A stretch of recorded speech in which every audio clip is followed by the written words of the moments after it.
I am doing a response to the great Jason Skilz over at Low Noise Jason Skilz. I'm going to leave a link to his channel below. I just watched a video of his yesterday. He counted down his top 10 punk albums in his collection. I was so inspired by all of his picks that I told him I was going to do a response video. Now, the other thing, I'm seeing how many videos I can wear this Overkill t-shirt in before somebody notices. So here we go.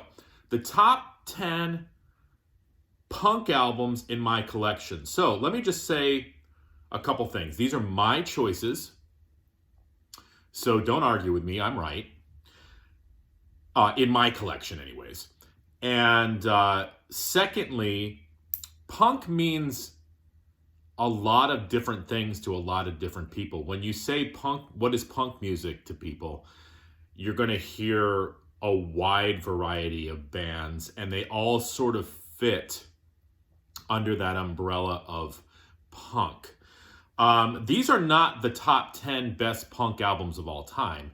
These are what I feel in my collection are my top 10 go-to punk albums. So here we go. Coming in at number 10, the Butthole Surfers with their album PO'd. I had this on cassette as a kid, and I wore the cassette out. The Butthole Surfers, one of the weirdest bands ever. This is a great album. They do a version of Donovan's Hurdy-Gurdy Man on here. I love Revolution Part 1 and Part 2.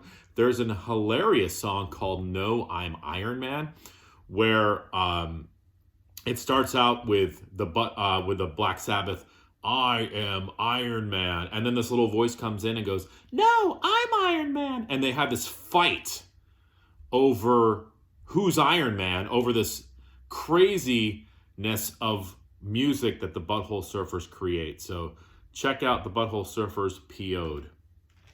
Number 9. My favorite Ramones album, Road to Ruin.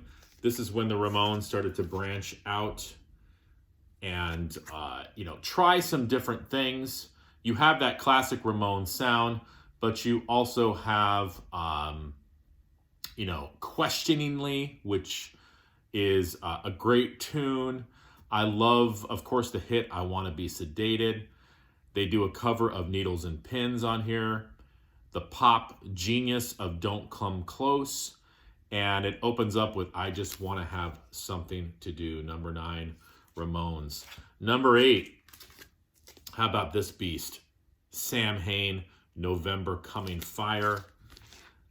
I had this on cassette as a kid too. I remember it was a black cassette. I had never heard anything like Samhain before. I think I heard Samhain before I heard Danzig. But in my grip, Mother of Mercy, To Walk the Night, Let the Day Begin, Halloween 2, November's Fire, Kiss of Steel, and it ends with Human Pony Girl. Probably not politically correct anymore, but I don't care.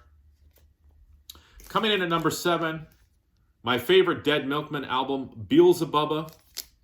This was their breakthrough album with the hit Punk Rock Girl, but every song on this is amazing.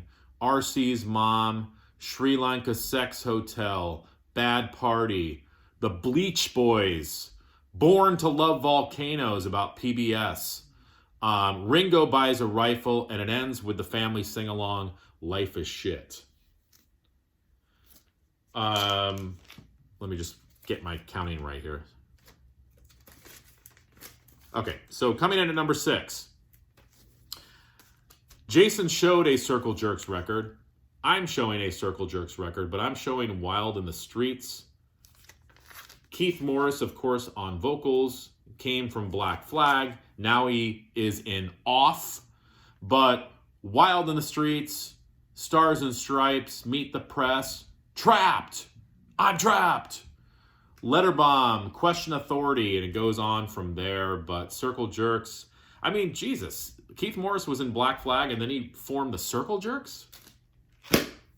All right, number 5. An SST band Husker Du. But I'm not picking Zen Arcade. I love Zen Arcade. I think this is my favorite Husker Du album. Yeah, I'm saying Husker Du. New Day Rising. Beautiful picture on the front. Yeah, this is not a folk album, friends. This is not a new age album. This is a punk record. New Day Rising. Girl Who Lives on Heaven Hill. Celebrated Summer. 59 Times the Pain. I love books about UFOs. Plans I Make. I don't know what you're talking about. 1985. Husker Du. Classic. Number 4. How many times can I find a video to show this record? You're probably getting sick of seeing it. The amazing Minutemen, Double Nickels on the Dime. If you've never heard this album and you like punk music, please check this record out.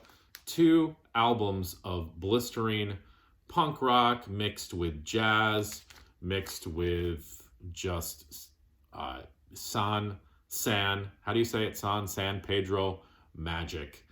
D. Boone, vocals, guitar, Mike Watt on the bass. Just an amazing band. I'm having trouble counting here. Number 3. I'm not cool enough to have it on vinyl yet. I've got it on CD on a twofer, but I'm going to cover this. Descendants, Milo Goes to College. I want to be stereotyped. I want to be classified. Descendants, Milo Goes to College. Check it out. Number 2, I believe that this is Jason's number 1. Dead Kennedys, Plastic Surgery Disasters. This is an OG copy with the original booklet inside. Check out the song Forest Fire. It became one of my son's favorite tunes. Dead Kennedys, love them. Alternative Tentacles Records. This is my number 2 punk album in my collection. And my number 1, Jason showed Damaged by this band. Great choice. And he referenced this album. I'm going to make it my number 1. Black Flag, My War. This is when Black Flag branched out and became more metal. And side 2 is slow and dirgy and just something that the punk kids, I don't think they knew what was going on in their ears. Henry Rollins on vocals, Greg Ginn on guitar. Greg Ginn is a punk virtuoso on guitar. I saw him live. Bill Stevenson on drums, and a pseudonym for Greg Ginn, Dale Nixon on bass. That's Greg on bass. He just gave himself another name to make it seem like there was a bass player. I wish Kira played on this, or Chuck Dukowski, but, you know, all that aside, this is an amazing and influential punk album. Just the cover alone screams punk. All right, there you go. Thank you, Jason. Please subscribe and head on over to Low Noise Jason Skilz. Like I said, I'll leave the link below. What are your top 10 punk albums in your collection?